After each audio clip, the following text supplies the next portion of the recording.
किसी गांव में एक लड़का रहता था जिसका नाम मनोज था। मनोज एक ईमानदार और नेक व्यक्ति था। उसका गांव बहुत सुंदर था। चारों ओर चिड़िया और शांति थी। लोग अपने काम में मग्न रहते थे और एक दूसरे की समस्या हल करने में पीछे नहीं हटते थे। लेकिन गांव में एक समस्या थी।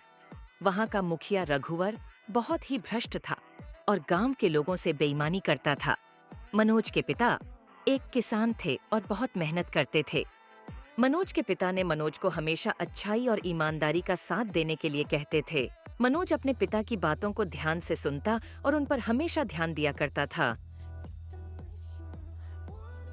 अरे ये देखो कि मुखिया जी गांव के लोगों से झूठ बोलकर पैसे वसूल रहे हैं। पिताजी, ये देखो मुखिया जी गांव वालों से झूठ बोलकर पैसे वसूल रहे हैं। मनोज बेटा, सच्चाई का रास्ता कितना भी कठिन क्यों न हो, परंतु हमेशा सच्चाई और ईमानदारी का रास्ता कभी भी नहीं छोड़ना। पिताजी, मैं मुखिया जी कहूंगा कि तुम ईमानदारी से और सच्चाई से काम करो। मुखिया जी, तुम सच्चाई और ईमानदारी से काम करो। तू कौन होता है ईमानदारी और सच्चाई का पाठ सिखाने वाला? मेरी मर्जी, मैं जैसे चाहूंगा वैसे करूंगा। तुझको जो करना है कर ले। मैं जा रहा हूं। मैं सारे गांव वालों को तुम्हारी सच्चाई दिखाऊंगा और गांव वालों को लेकर तुम्हारे खिलाफ सबूत इकट्ठा करूंगा। अगर तूने मेरे खिलाफ कुछ भी किया तो मैं तुझे मार कर गांव के घने जंगलों में फेंकवा दूंगा, जिससे तुझे वहां के खतरनाक जंगली जानवर खा जाएंगे और तू कुछ कर भी नहीं पाएगा मेरा। मनोज डर जाता है और वह कुछ सोचने लगता है। कुछ देर सोचने के बाद उसके दिमाग में एक तरकीब आती है कि वह सभी गांव वालों को इकट्ठा करके गुप्त रूप से मुखिया जी रघुवर के ऊपर नजर रखेगा और सबूत इकट्ठा करेगा। बाद में इन सबूतों को पंचायत में पेश किया जाएगा। हमारे मुखिया जी को जो पैसा मिलता है गांव में खर्च करने के लिए, वह अपने निजी कार्यों में खर्च करते हैं।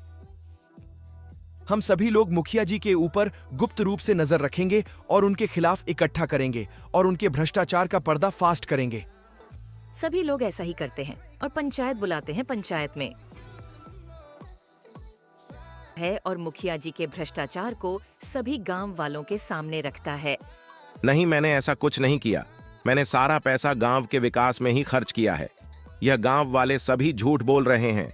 यह सभी लोग मुझसे चिढ़ते हैं, मुझे गांव के मुखिया पद से हटाना चाहते हैं, जिससे यह गांव के विकास में आने वाले पैसे को खर्च कर सके।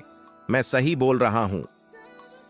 पंचायत में बैठे लोगों ने यह देखकर हैरानी जताई कि गांव के मुखिया ने कितना बड़ा गांव वालों के साथ धोखा दिया है। पंचायत में बैठे लोगों ने मुखिया जी को उसके पद से हटा दिया और उसके खिलाफ कानूनी कार्यवाही करके उसे जेल में भेज दिया। और गांव वालों को मुखिया के इतने बड़े भ्रष्टाचार को सामने लाने के लिए बहुत बड़ा पुरस्कार दिया गया। और सभी पंचायत में बैठे लोग गांव वालों की बहुत तारीफ कर रहे थे कि इन्होंने कैसे भ्रष्टाचार के खिलाफ लड़ाई लड़ी और अपने गांव का विकास चाहा। पंचायत में बैठे लोगों ने गांव वालों को बताया कि कठिनाई या मुसीबत कितनी ही बड़ी क्यों न हो, अगर उसे हम सच्चाई और ईमानदारी से लड़े तो वह आसानी से हल हो जाती है। मनोज के साहस और ईमानदारी को देखकर गांव वालों ने मनोज को अपना नया मुखिया चुन लिया। मनोज ने अपने मुखिया पद की जिम्मेदारी को बहुत अच्छे से समझा और ईमानदारी से गांव के विकास में बहुत काम किए और गांव के साफ सफाई के लिए एक अपनी टीम बनाई, जिससे बहुत जल्दी ही गांव एक आदर्श गांव बन गया। गांव के साफ सफाई और रखरखाव को देखकर सरकार ने गांव को एक बहुत बड़ा पुरस्कार दिया। इस कहानी से हमें यह सीख मिलती है कि कठिनाई कितनी ही बड़ी क्यों ना हो, हमें सच्चाई और ईमानदारी का साथ कभी नहीं छोड़ना चाहिए।